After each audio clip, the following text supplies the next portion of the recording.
Saya nampak walaupun berlainan bahasa, kadang-kadang kasar, lembut, tapi nampaknya hari ini ucapan ahli parlimen senada.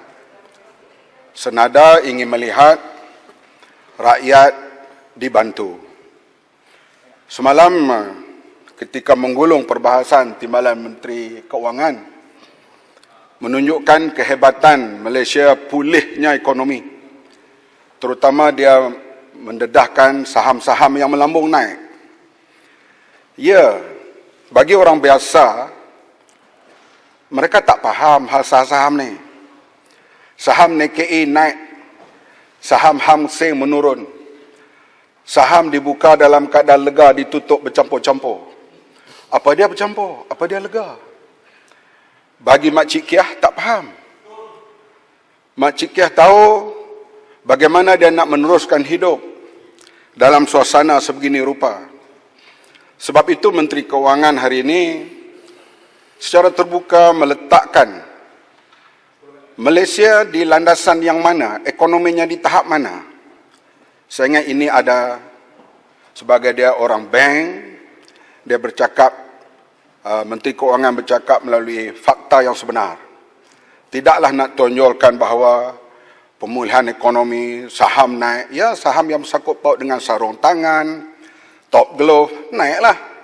Tapi bagaimana yang terlibat dalam tourism, pelancongan? Sekarang ini kita merasa gerun bila mendengar berita bekas pilot Air Asia membunuh diri. Kalau benarlah berita itu, ia amat membimbangkan kita. Bila kita pergi ke airport, kita nampak macam ghost town, bandar berantu. Bagaimana mereka nak berniaga dalam keadaan orang tidak ada di airport, kecuali KLIA 2, KLIA 2 agak ramai sedikit di situ. Keadaan ekonomi kita boleh rasai, bukan pakai ekonomi macam saya ni, tapi kita rakyat boleh rasai. Bila kita naik Grab, kita tanya, sebelum bawa Grab ni kerja apa? Dia pilot. Ada yang arkitek, ada yang engineer. Sekarang membawa Grab. Artinya keadaan ekonomi serius, bukan soal pembangkang atau kerajaan. Kita mesti memikirkan bersama soal ini. Bukan soal blame orang itu dan blame orang ini. Kita nampak, misalnya hotel-hotel 5 bintang, kita kata biarlah, mereka kaya.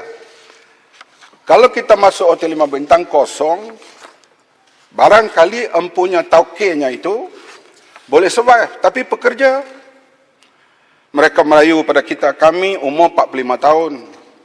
Kalau dibuang kerja, nak cari kerja baru, di mana? Umur kami telah masuk 45-50 tahun.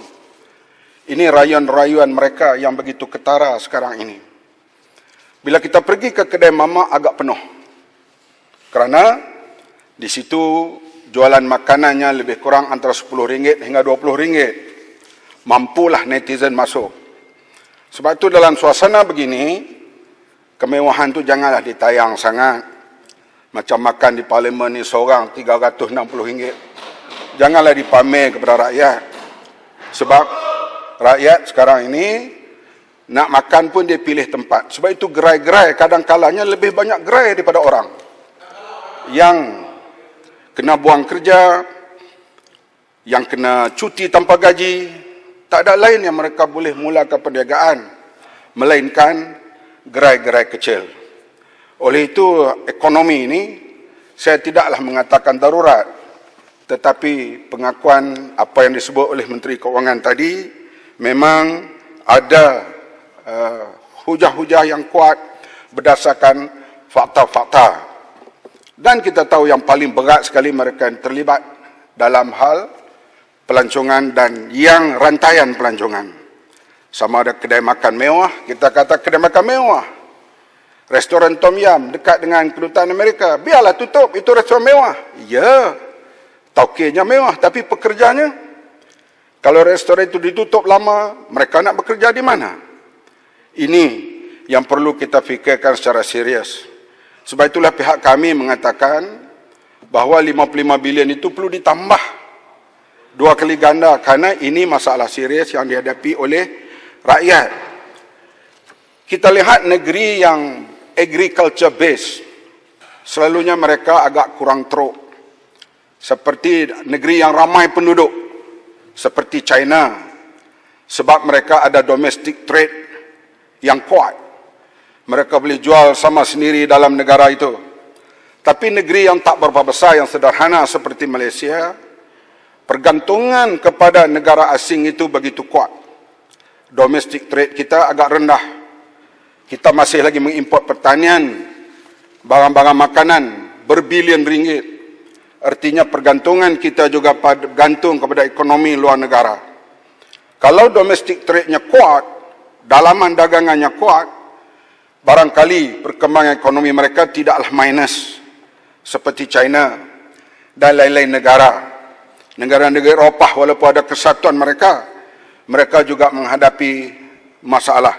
Oleh itu jimat cermat perlu pada masa ini. Program-program yang kita nampak boleh ditangguhkan, seperti pembinaan bridge baru, jambatan atau jalan baru yang kalau ditangguhkan untuk setahun dua, tidak membawa masalah besar. Tapi yang paling penting penyediaan makanan, penyambungan kerja dan keadaan hidup ini mesti diutamakan sekarang ini. Dan saya yakin Betul Raja. Rakyat Boleh celah. ya. Terima kasih Ketua Raja. Terima kasih Tuan Speaker. Saya nak minta pandangan yang berhormat berkait dengan masalah yang dihadapi oleh isi rumah dan juga pekedai-pekedai dan juga golongan peniaga. Satu daripada impak ataupun kesan COVID-19 ialah kehilangan kerja dan juga kerugian keuntungan yang dialami oleh pihak sektor swasta. Dan satu impak daripada itu ialah kegagalan ataupun tidak dapat bayar sewa. Dan saya dapati Kota Raja, di kawasan Kota Raja, iaitu di Hospital Tunku Ampuan Rahimah, kita dapati satu keluarga 4 orang yang tinggal di kereta untuk 2 minggu sebab mereka telah diusir keluar oleh dia punya landlord dan mereka tidak ada tempat nak bertinggal. So mereka duduk 4 orang dengan isteri yang mengandung untuk 2 minggu dekat sana. So soalan saya ya Muhammad, dapat penjelasan, adakah masa dah sampai supaya kerajaan membentuk apa yang dipanggil dana bantuan sewa ataupun rental relief fund, bukan sahaja untuk keluarga-keluarga yang miskin, tetapi juga untuk SMEs yang mengalami masalah untuk membayar sewa premises. Misalnya SME Association Malaysia melaporkan bahawa sekitar 30% SMEs, iaitu lebih kurang 300,000 hingga 400,000 businessman dijangka akan menutup perniagaan dalam 1 tahun akan datang kerana beban kos operasi dan juga kos sewa premis yang tinggi.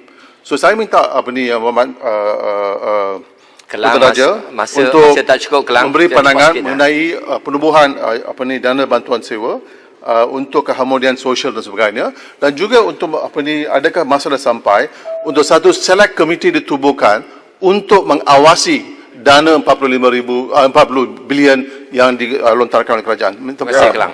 Sila. Apa saja tabung, apa saja yang dibuat untuk membantu rakyat awam, kita boleh setuju.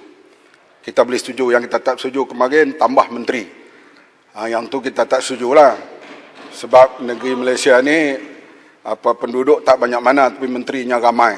Kerana nak accommodate orang-orang yang menyokong. Itu kita tak setuju. Tapi nak tambah peruntukan untuk rakyat, kita setuju. Bahkan kalau perlu berhutang, kita sama-sama memikulnya. Dan kerajaan bila pun akan membayar hutang kerajaan yang terdahulu.